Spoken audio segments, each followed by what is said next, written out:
కల్పించాలి, ఉద్యోగ భద్రత ఉద్యోగ కల్పించాలి.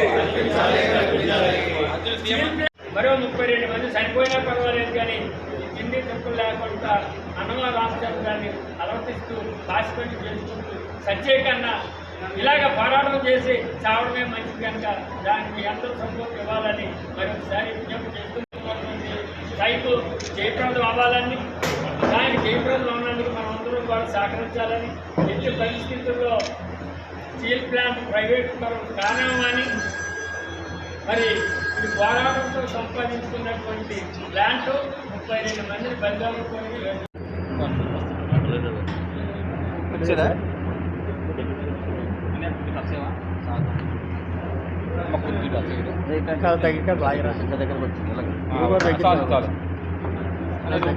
దగ్గర